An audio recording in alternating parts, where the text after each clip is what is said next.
தேவன் திருப்தியாக்குகிற தேவன்.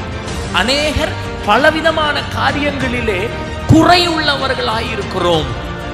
தேவனாகிய கர்த்தர் விரும்புகிற அந்த நீதியின் மேல் பசி தாகம்.